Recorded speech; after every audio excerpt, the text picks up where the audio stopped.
This week on New Dad Gaming, one dad gives his exhilarating take on a recent Capcom Cup, and the dads run down the best games to gift for kids and fathers this holiday season. For the Gaming Dad Victory of the Week, we meet BoomingBooms with a setup worth moving continents for. And be ready for a twist that may virtually reshape your reality. All on New Dad Gaming.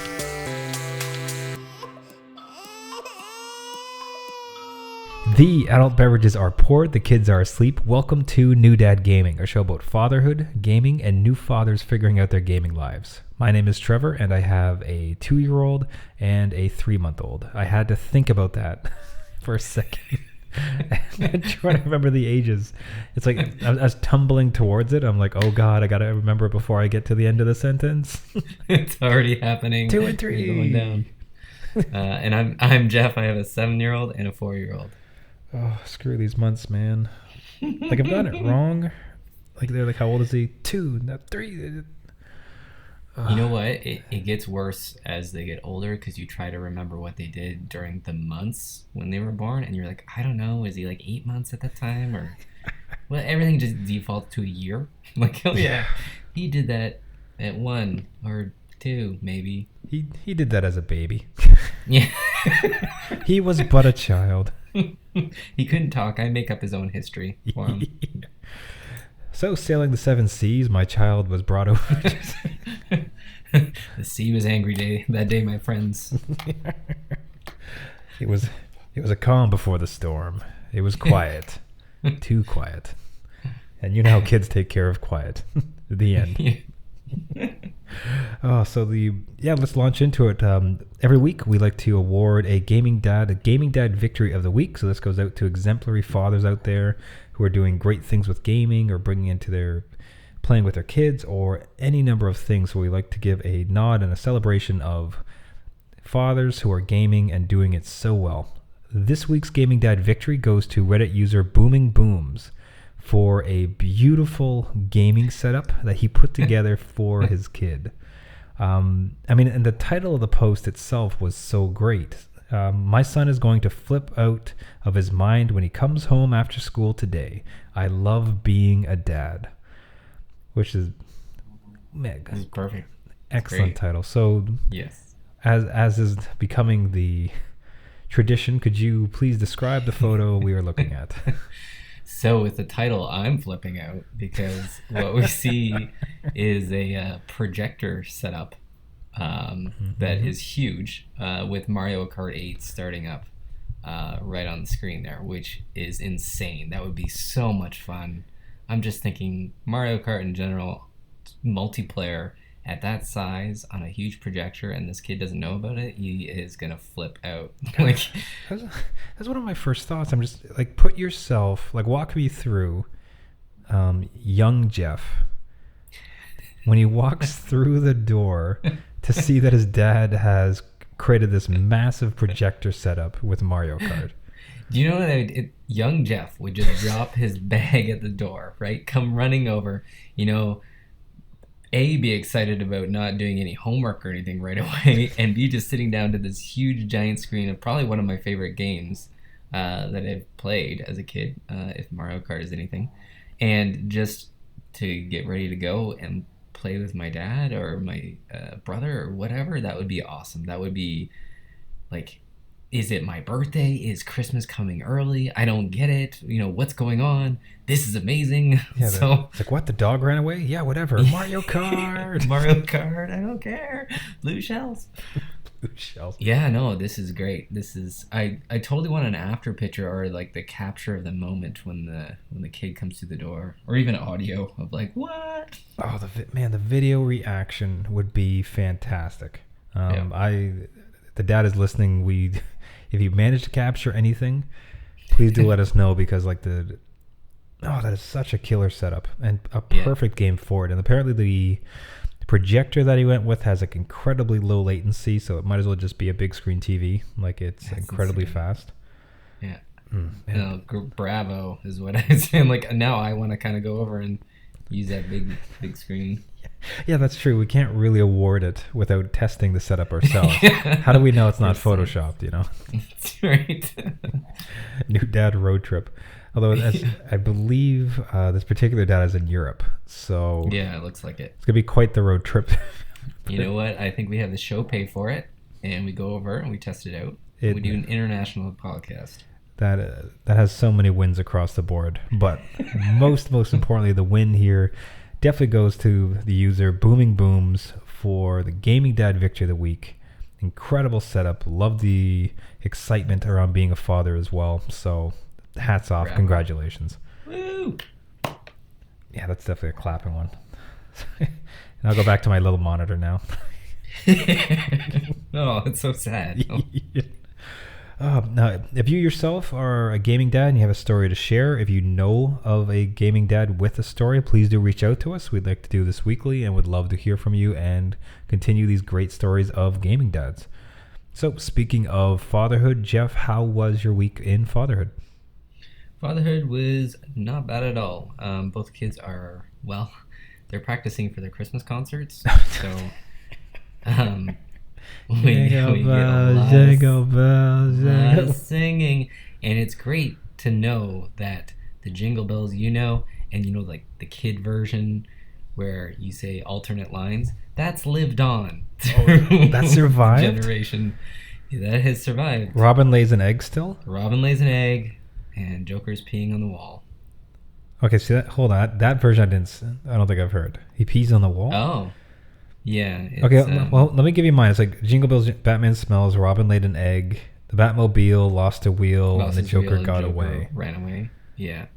This one is, now it's not going to be in my brain. It's Batman's in the kitchen, Robin's in the hall, and something, and Joker's in the bathroom peeing on the wall. Was that a musical accompaniment I just heard in the background? Yeah, because I couldn't figure it out, but my wife knows it right off the top. So. Oh, that's perfect. And now he's singing upstairs. So there you go.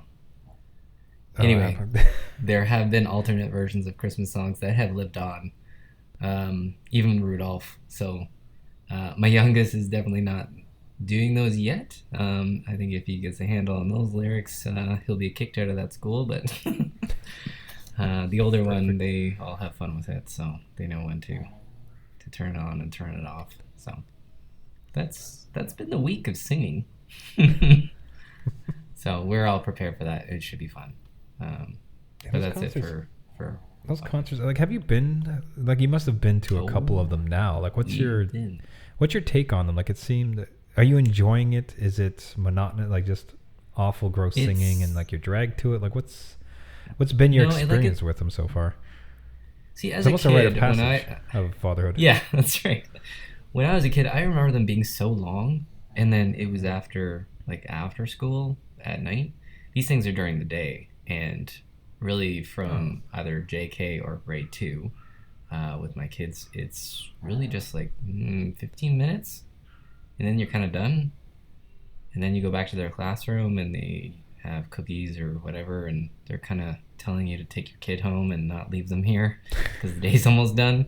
So it's really more about getting there. They're happy that you're there, but some of the parents are like, push come to shove, and like they need the front row, and they're setting up their tripods. We had one guy in the first year that we went set up a tripod and a video camera like right in the front row, and so all these parents you're seated behind them, and the kids are up front, and they're not very tall. There's no like real stage, so you're trying to see them and see around these cameras, and everyone's got their cell phones up. It's a little bit different experience. Like, I know, like, even we captured the moment, but you kind of want to capture it and then take yourself, like, put the cell phone down for a bit and then actually focus on what's going on. But it's the people with beefed up DSLRs that are up there snapping pictures. Yeah, like the $20,000 video setup for the clip you'll probably never watch again.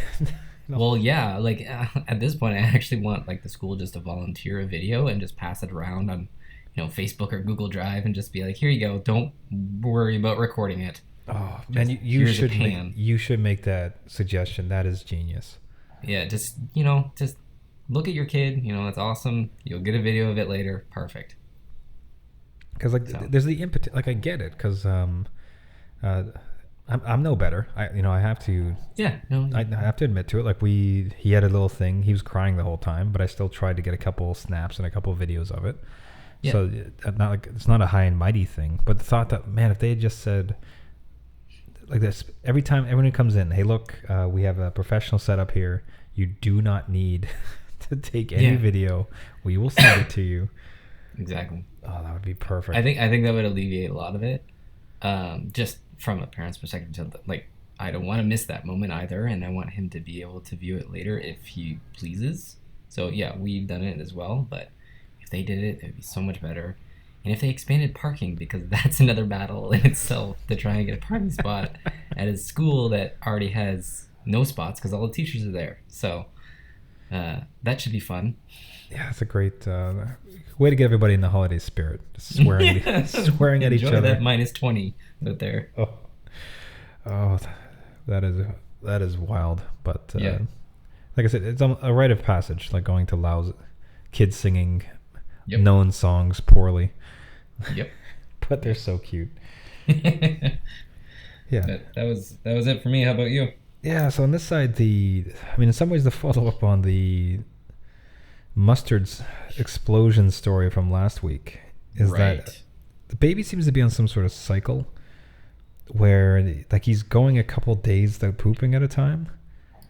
Oh, okay. And it just represents like a ticking time bomb, right? Because it means that he's saving it up, and it means he is loaded to the gills and ready to go at any moment. So it's like, okay, I have to go grocery shopping. Oh God, this kid is full. And if do I just carry him around in a plastic bag? Like, what's the protocol here? Yeah. So it is not a opportune cycle that he is on in that way. Do you want to take the kid out today? No. It's about that time. It could happen any moment. Don't you understand?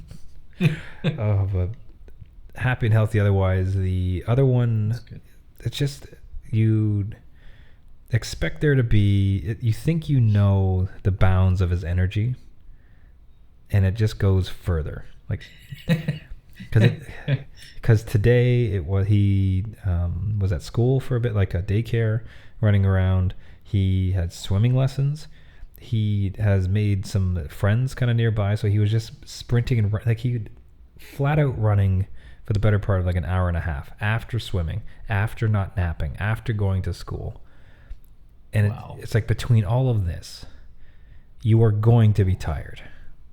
Right. He was not tired.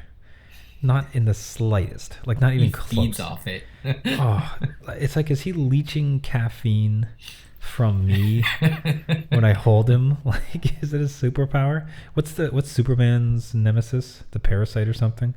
Who, like, sucks energy out of... Yeah. That's got to be it. I don't get it. You got to find his kryptonite. Yeah. Well, that's probably TV, but then that's... That's a different kind. Yeah, that's a whole different bad avenue to go down. But it is amazing and shocking. I guess if anything, it's going to keep me in shape, because the constant running around, I got to be on top of my game. I got to start taking steroids or something. Like, I need an edge. You need his energy level. Oh, man, if I had, I don't know, I would conquer the world if I had that much energy. My goodness. Right? I think they should bottle it. There's got to be a way. Yeah, he needs less. I need a lot more. Like, the balance is so skewed. It's not right. But otherwise, they're doing great though. Everyone's happy and healthy, so couldn't be more pleased about that. So, nice. Gaming perspective though, did you find any time for gaming this week? Well, interesting in gaming, I received a steering wheel from PlayStation after winning their contest. Do tell this story. There's a I Tried PSVR contest, and did you like PSVR?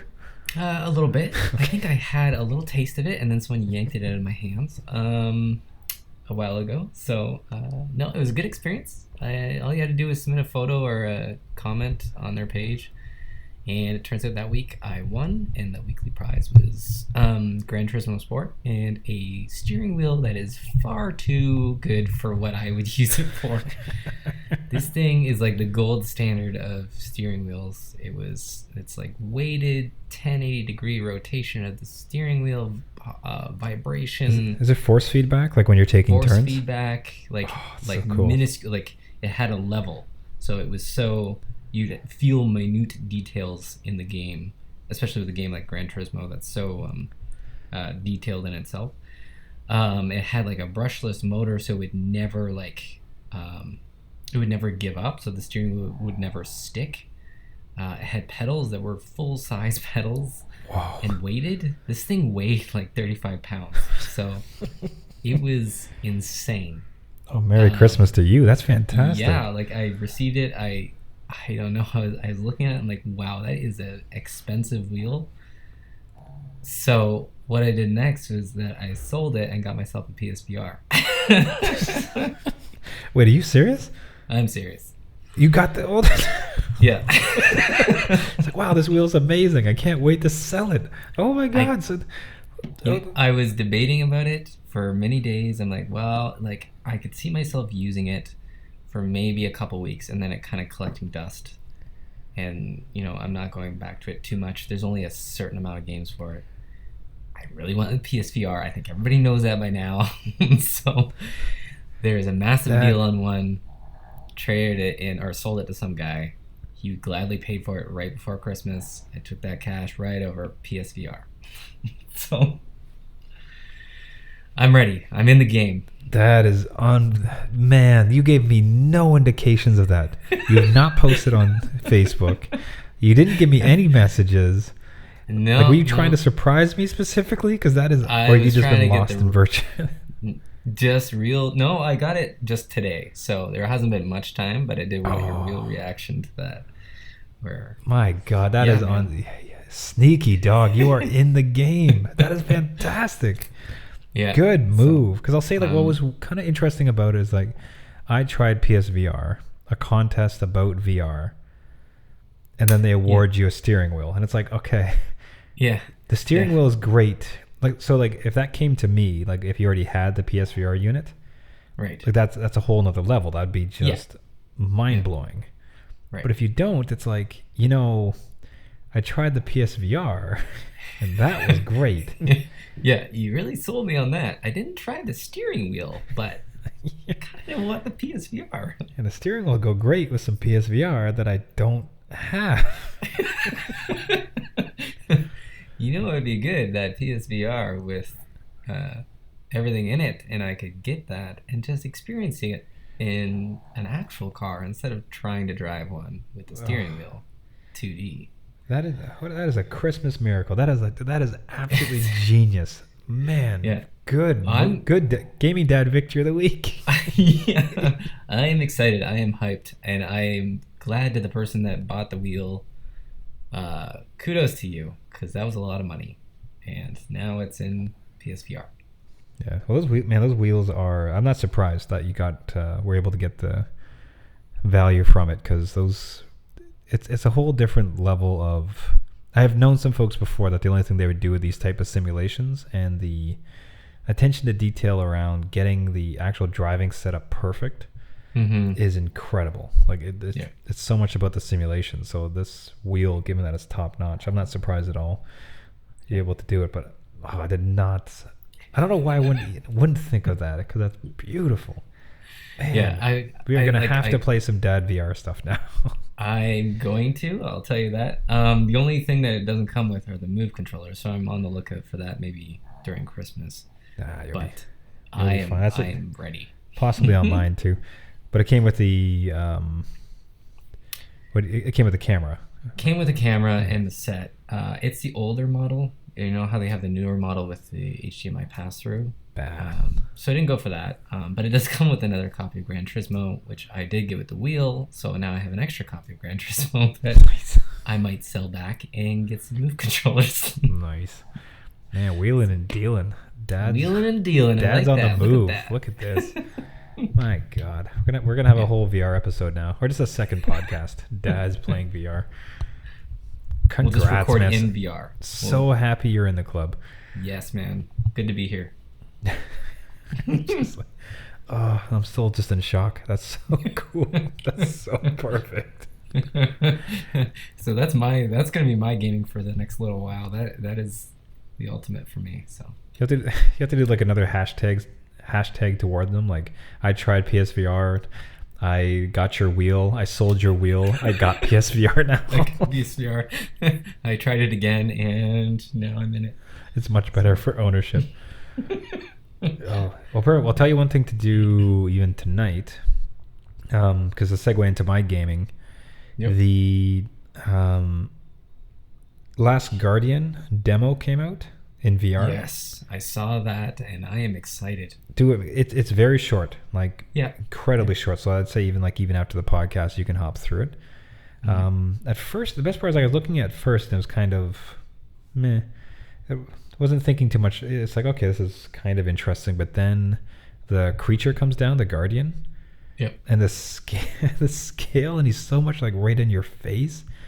Yeah. Oh, and there's a few other moments too that in its entirety, like more than anything, you can kind of see the promise of it. But there's a few moments with either like a jump or a movement or something, and it's breathtaking. Like really? Yeah, it's free, small download. I think it's less than 2 gigs. Take you like 20 minutes to go through it. 10 minutes. It's very small. Yeah. But do it. I'd definitely give that a run through. Good taste. I like it. I'm ready. So I'm curious if they're just floating it out there to see the interest level. Yeah, I'm wondering if it's just like a proof of concept kind of thing, and then if they see the interest, they'll go for it. Like, imagine it probably costs them a lot of resources to, like, a game like that. I could see is they kind of have to rethink some situations in VR because you won't have the same perspective, right? Whereas a racing game, you're kind of just putting the camera on the helmet of the guy in the car. Yeah. Where the puzzle games are a little bit more difficult to maneuver, but who knows? Maybe they'll I think all the puzzles would work. Like you said, it would just be coming at it from a different angle. So I think they'd be working within the same game at least. Yeah. Like the levels are built, the puzzles are built. It's just how do you enable this through VR? Yeah. That's great. I'm all for this though. I mean, if studios want to put out tiny demos and then like float it around to see how much they can sell. Yeah, for sure. Well, now I'm on board. Yeah. Now that you're part of the club, you're all about it. You know, the other one is Wipeout that they're releasing right now. That's right. VR. That's going to be insane. That feels like a bit much. Like I had a hard time keeping up outside of VR. I can't imagine being inside that ship. Oh, it'd just be a blur. It'd be like, you know, when they go to warp in a space show, it just like all the stars bleed around you and you go nuts. I'd have a hard time, I think, keeping up. Yeah. Otherwise, it was really interesting. So they had the previous weekend just passed. They had the Capcom Cup 2017. Oh, right. So it was massive. The top prize was $250,000. Oh my God. Yeah. I did not think it was like that. Right? Like it is a huge cup. And like besides that, what was interesting was I was interested in it, right? Like it's like I would like to kind of see this, but not really call it super drawn. It's like I wasn't going to go out of my way, but then they were offering up to 20,000 worth of fight money. So that's in-game currency for Street Fighter. So you can buy characters and things like that. And I thought, oh, that'd actually be great because I might be able to buy an extra character without having to spend real money. So whatever. And so they had quests. So log in the first day, tweet something, do these things, and you get this fight money. Okay. While there, I caught some of the matches, and it's like this is really entertaining. Okay, and cool. There were some secondary ones, and I was hooked. Honestly, like it was so fascinating. It was so entertaining to watch this. Really. And the end of it was just huge. Like it was phenomenal. So there was so who took it was it's an 18-year-old from the Dominican Republic named Mena RD. Well, at least that's his gamer name. Okay. So Mena RD. Which I thought they kept pronouncing it that way. I thought it was supposed to be Menard, but they're just screwing it up. Okay, so it's Mena RD. So he's 18 years old. That's crazy. Just showed up this year basically from a country that doesn't have much of a Street Fighter scene as opposed to, let's say, Japan or even the US. And he goes against Takedo, who is a utterly seasoned veteran. In the final match, so Mena RD had gone to the loser bracket to get out of the tournament, you have to go first into the loser bracket and then get beaten a few more times, then you're out. Tokido hadn't. So the setup was that in order to win, Mena RD would have to win 2 entire sets. Oh my god. Which is 3 games out of 5. Yeah. Right? So he was going to have to win, and each game is 2 matches. Holy. Yeah, so it's a lot, right? So he had massive... So this 18-year-old in arguably one of his first, like, the first major tournament was going against this absolute veteran, and he's going to have to basically double win everything. Yeah. So, and he did it. And he did it with what was considered a medium to low tier character. Now, there's a character in the game, Birdie, who everybody else slept on. They're like, oh, he's not that great. Like, your top tier guys are the Dictator, Akuma, Laura, like Zangief, whatever. Yeah. But this guy can't. And so he's using this guy that everyone else kind of writ off. Blast through it. 18-year-old took the entire thing. $250,000. That is crazy. So, man, I was hooked. Have you had any experiences with esports where you've been drawn in and wanted to watch it? Have you watched any? I used to watch some of the Counter-Strike stuff, because actually that was kind of cool to see their different strategies and how they approach the map. Because I used to play a lot of Counter-Strike, and it's funny how those same maps are still there.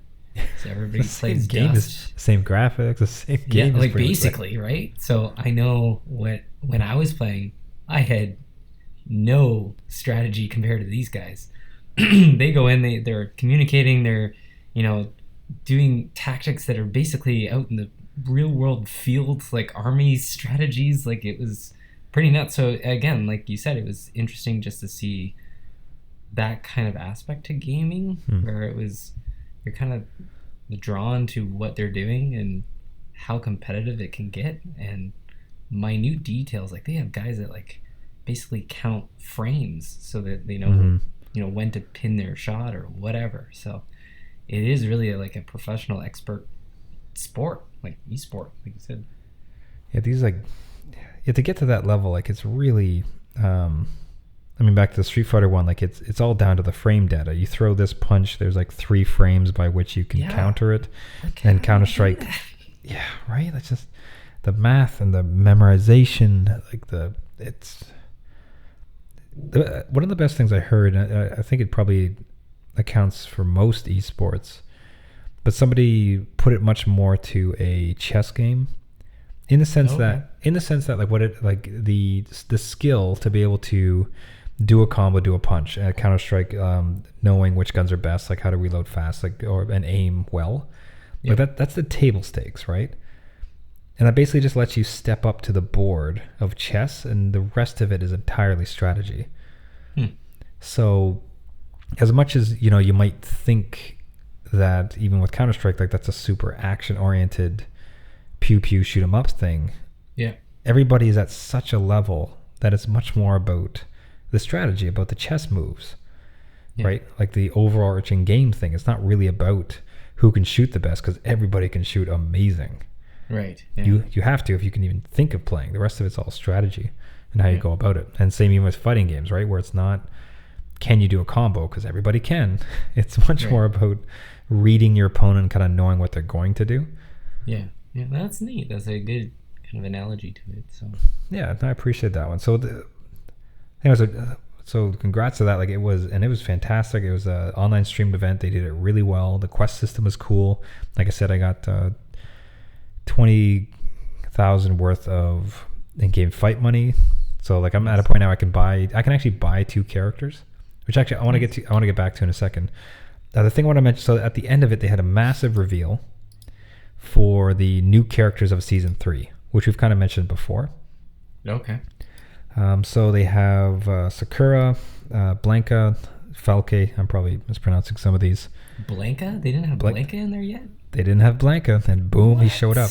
Total surprise. Everybody was expecting Sakura.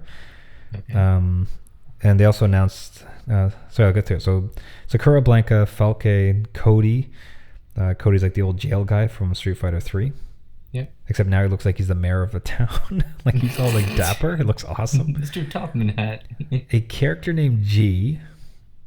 Okay. And Sagat, which Oh. everybody knew Sagat was coming. Yep. Blanca and Cody were like the huge surprises. And G is absolutely fascinating. So he's this big burly dude. He's like a little bit on the hairy side, this huge beard. Looks a little bit like Abe Lincoln. And the name is just G. What was interesting is in the story mode for a new character from season 2, Ed, who was part of Shadowloo, the bad guys, he's seen walking out with a squad of bad people, and one of them is a gorilla.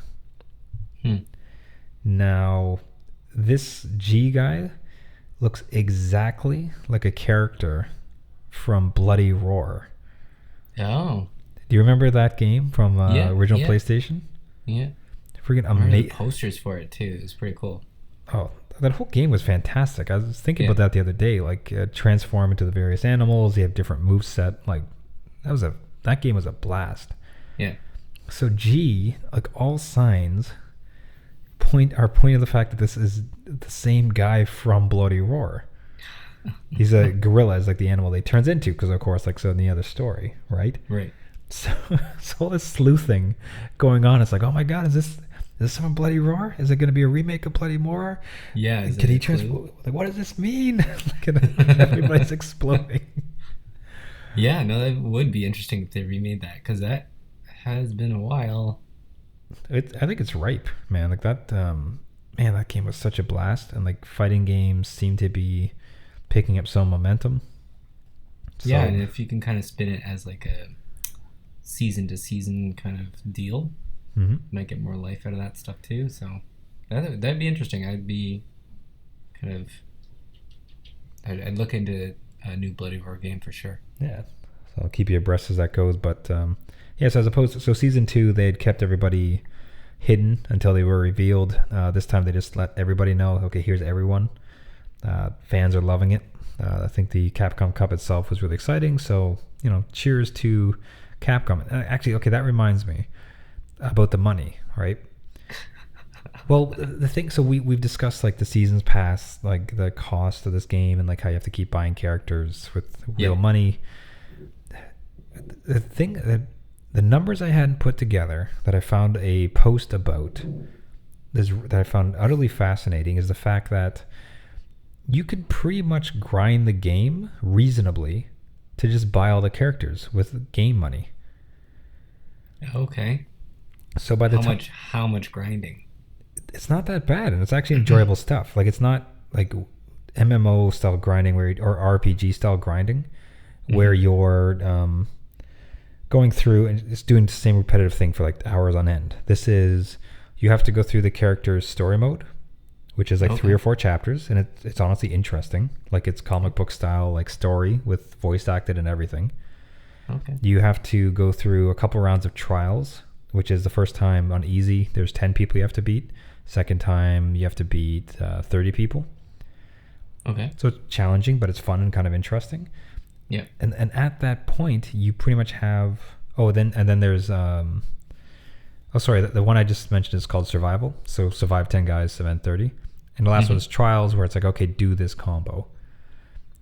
If you do that with every character you start with, you have enough fight money to buy the next season of characters. So it's making you complete the game with everybody to buy the next season. See, now that's reasonable to me. Oh, for sure. Like that feels fantastic. Like that's something I'd kind of want to do anyways because it's fun. Yeah. And then by the time you do the next season of characters, between that new money and the money left over from the first round of stuff that you did, you have enough for the next season.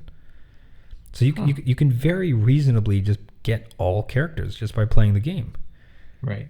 I thought that was like, man, like I wanted to bring that up because like I almost felt like I came off negative about them asking for so much money every season. Right. And not too much because like they got to keep the lights on and they weren't being overly greedy with it. It was just still disappointing in a sense because like, man, it'd be fun to play with them. But cheers to them and the fact that they've built in this in-game system where it's like you play everything and everybody, you can buy everyone. Not a dime spent. It's interesting that it took is this a recent post where somebody took this long to kind of figure that out? They're like, hey, you know what? If you just played everybody, you'd have enough. I bet it's come up much before. I just never had thought to look at it, or it never come to my attention.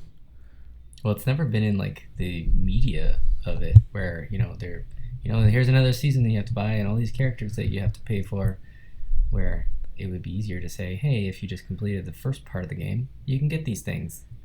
Yeah, I'm curious how many people know about it, because like when a new season comes out, it's like, are you going to buy it?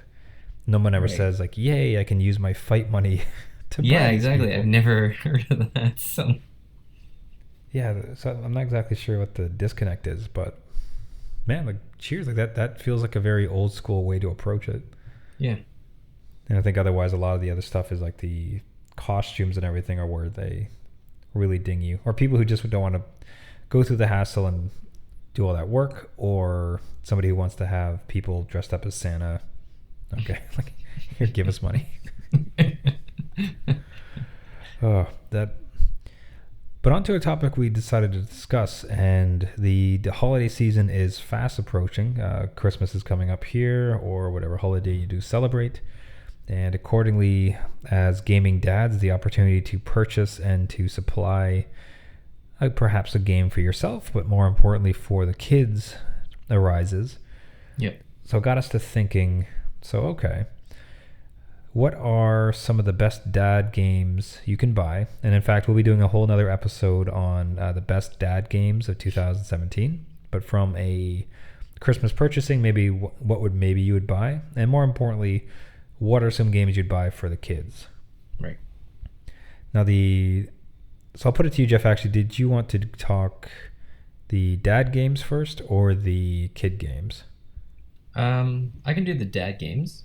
We could start there. Yeah. So here's the thing. So I am sadly not at the point yet where I can buy my kids games. The 2-year-old would not understand. He's like, sure. And he's like, quiet you. This is excellent for Hearthstone. Don't you love fighting games, son?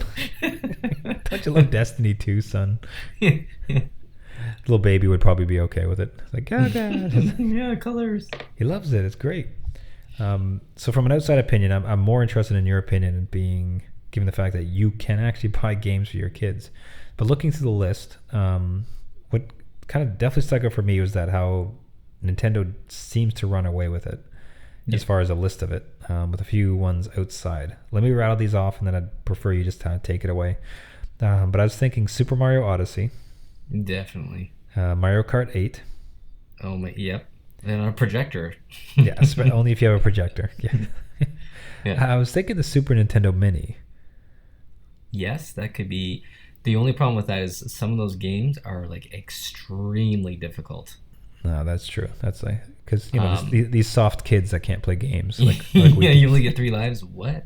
But no, there are some good games on there, like Mario Kart, and some others that Super Metroid we've been playing a lot. So. Oh, nice. So we have Pokemon Ultra Sun and Moon. Yep, definitely. So the best part is like you're looking at you like, man, Nintendo just owns the space. They do. They really do. They know how to program for families. Yeah. In other words, I was seeing it as possibly Sonic Mania. Yeah, that could be maybe a little bit older. Mm-hmm. Okay. I could see my younger son just kind of running through it and dying quickly, but not caring. Do you know what I mean? Like they wouldn't progress in the games per se, but they'd have fun with it. Okay. I saw Lego Marvel Superheroes, generally, obviously, any Lego game. Any Lego game, really. Yeah. Now, I have Stardew Valley. I don't think that's necessarily new this year, but I know it came out on the Switch new. Was Stardew Valley beginning of this year or last year? I think it might have been this year. God, now it's such a blur. Right? It might have been in the early parts of this year, maybe. Yeah, but Stardew Valley seemed like it. And there's one that I saw, Tricky Towers, which I kind of mentioned because I seem to recall you talking about it. Yep. Tricky Towers is a good one too. It's kind of like a Tetris-like puzzle game. That's fun. Okay, so from the outside opinion, that's what I saw. So as the actual dad who could buy games for his kids, walk me through your thinking. You know what? I think you did pretty well because most of those games were on dad the list. Victory.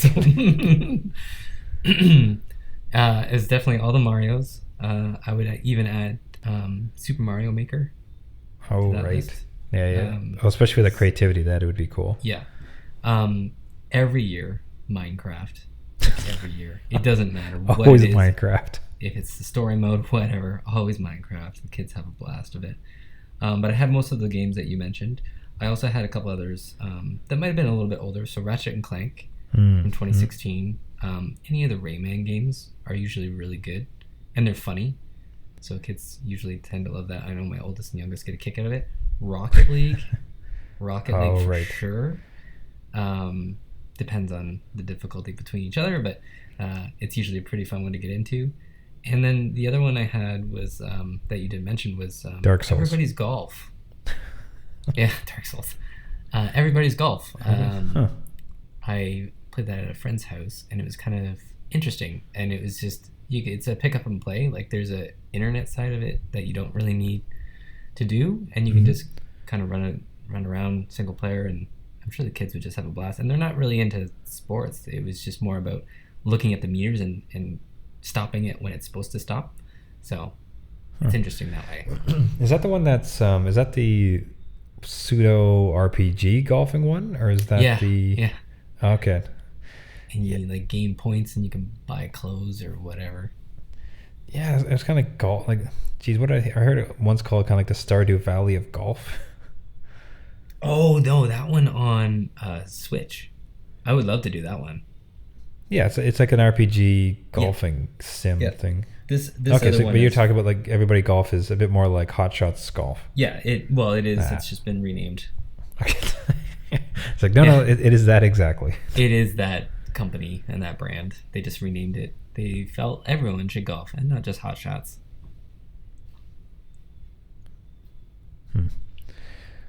Okay, so now you own most of those, or do you plan to? Well, I don't think your kids listen to the podcast. Hopefully not. Like, do you have any plans for buying games for the? A couple of those are going to be planned. It's mainly for the ones because I don't have a Switch, but the 3DS ones could be possible purchases for this Christmas. So I won't say too much just in case he's listening. Okay, that's fine. We can keep it spoiler free. We'll wait till the new year on that one. So from the parent side of thing, like if you had, and again, let's get kind of into our list of the top games of the year. But what was your list for parent games? So I picked the ones that I've kind of experienced or played, not my wish list because I can speak to these better. But I picked 3, and I think you'll be surprised by 1. No, see, you have to say the wish list and then really loudly. It's like, boy, it sure would be great to get this one. Well, now I have a lot of VR games to add to that, so. Everyone basically, yeah. But I will definitely recommend Horizon Zero Dawn. I don't think you can go this year without getting that game, and it's a pretty steep discount right now. So that is one of the best ones I think that everyone should kind of pick up and play. Persona 5, I've been totally into. It's kind of a different game. Japanese. But man, as a dad game, though? Oh, not as a dad game. You defend that? I would think as a dad by himself game.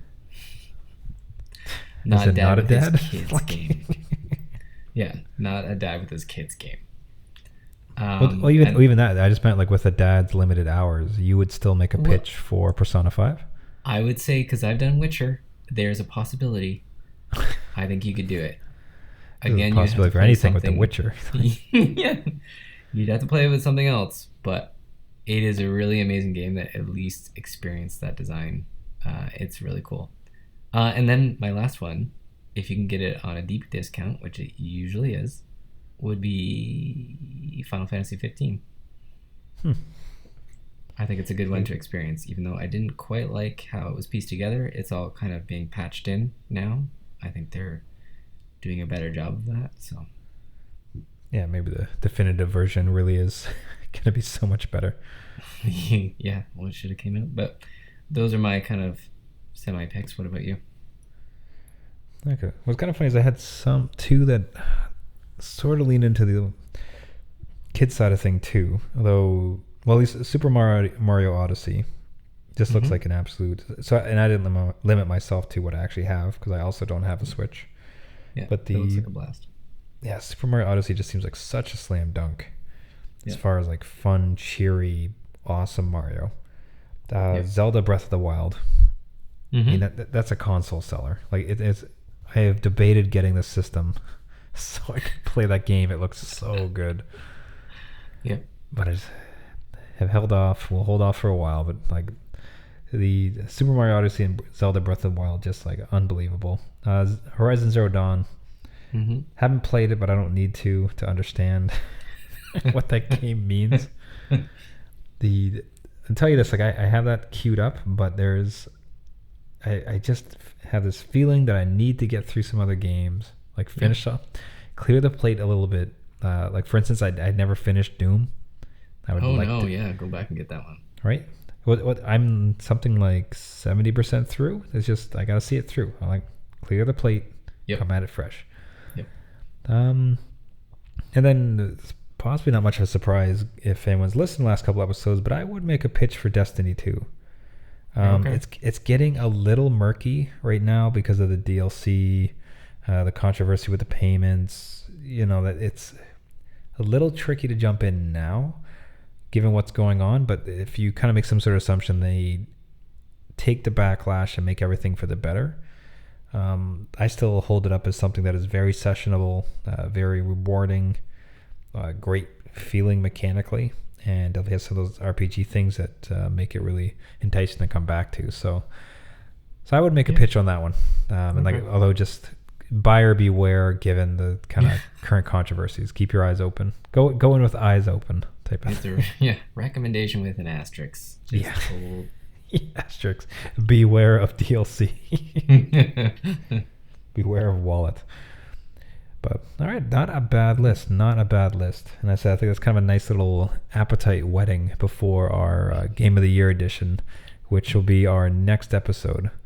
Which, anyone listening, if they do have any recommendations for these two lists or for Game of the Year, we would love to hear from some other dads. So definitely write in. But with that, I think that'll wrap it up for the week. Thank you, everybody, for listening. This has been New Dad Gaming. This is a podcast that we do record weekly.